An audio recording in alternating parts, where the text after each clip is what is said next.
Halo Sobat Sosial, selamat datang di channel Sudut Pandang.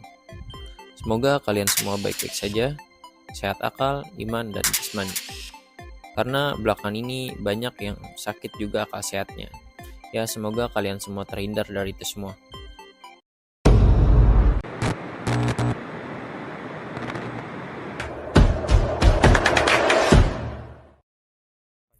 Oke, gue pengen ngajak kalian untuk menyoroti atau membahas yang dimana-mana telah menjadi persoalan, menjadi perbincangan terkait middle class atau kelas menengah.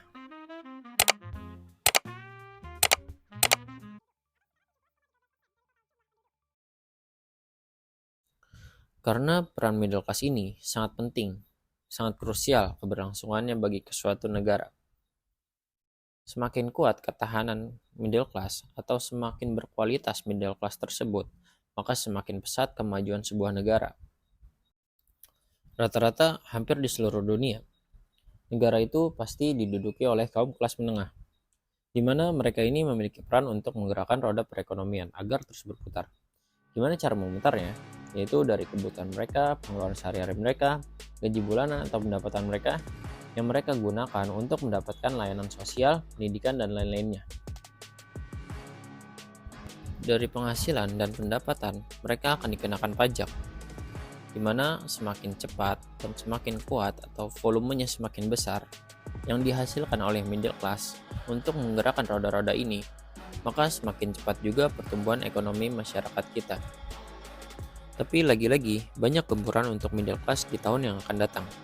Peraturan dan kebijakan pemerintah rasanya akan lebih membebani mereka.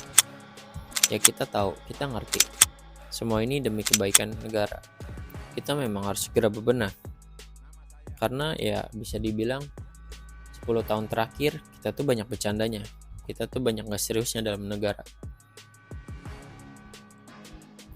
Ya semoga kebijakan pemerintah ini dapat memperbaiki keadaan, dapat memulihkan Indonesia. Seharusnya ini juga bukan kepentingan orang-orang tertentu atau elit-elit. Ya karena kita lihatlah kondisi sekarang. Kita tuh mulai kehilangan eksistensi kelas menengah. Kelas menengah mulai lelah dan mereka mulai kecapean. Oke, sekarang mari kita lihat beban apa aja yang menanti mereka di tahun 2025. Dalam 5 tahun terakhir, middle class tuh mengalami penyusutan secara terus-menerus. Data dari BPS dalam 5 tahun menyatakan kelas menengah ini mulai bergeser. Di tahun ini kita tuh betul-betul mengalami penurunan kelas menengah. Dari total populasi pada tahun 2019 kita memiliki 21%. Sedangkan 2024 kita hanya memiliki 17% kelas menengah. Makanya kita tuh harus berhati-hati karena keberadaan kelas menengah ini sangat rendah sekarang. Ya bisa jadi ini tuh penyebab dari ambisi atau banyaknya pembangunan proyek nasional gitu ya.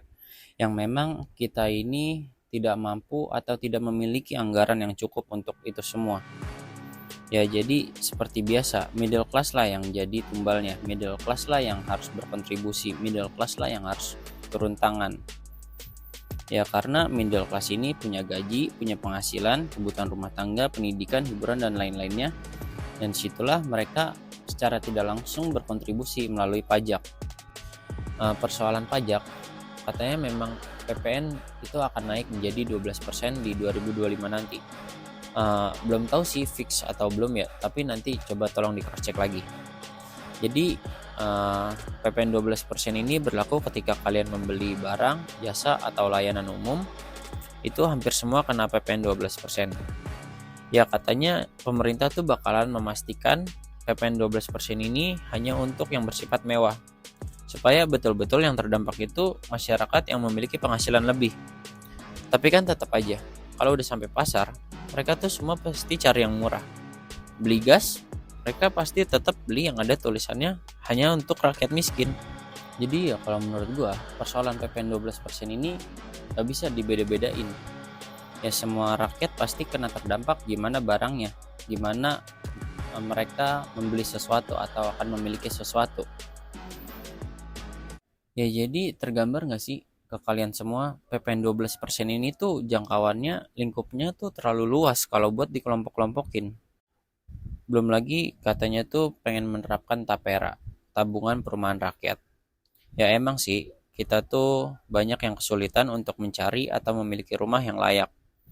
Tapi apa iya pemerintah tuh bisa menyediakan rumah yang kita inginkan dan lokasinya sesuai?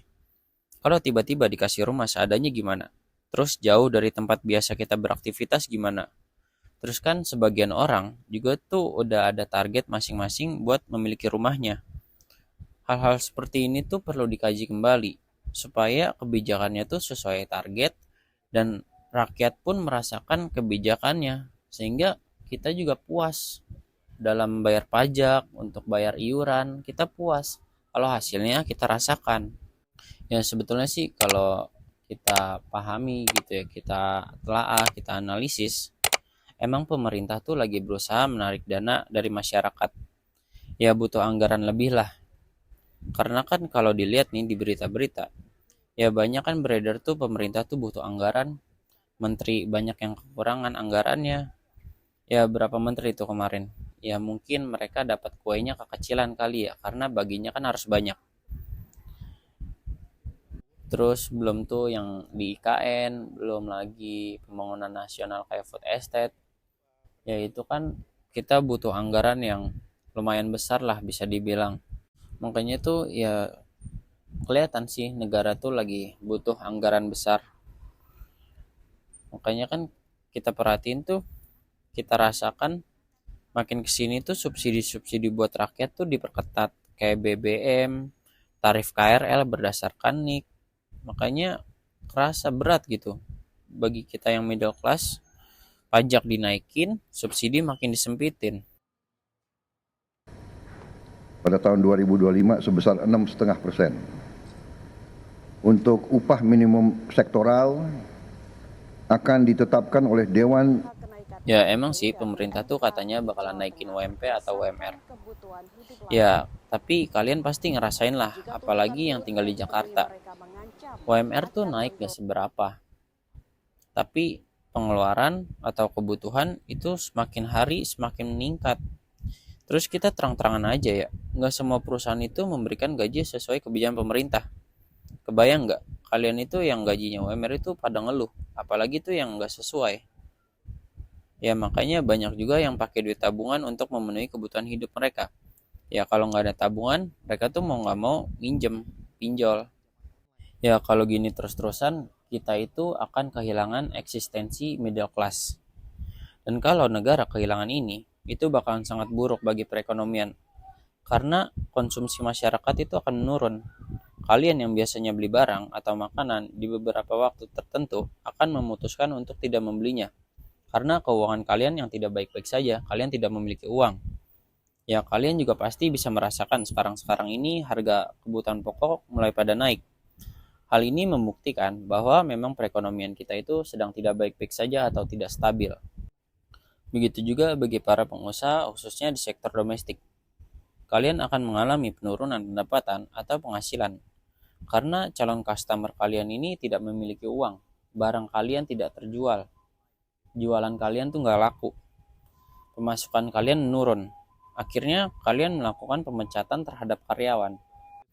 Jika kelas menengah terus-terusan mengalami penyusutan dan kita kehilangan eksistensinya mereka, sepertinya negara itu harus segera merubah kebijakan agar masyarakat kelas menengah mampu bertumbuh dan segera berkontribusi terhadap perekonomian negara.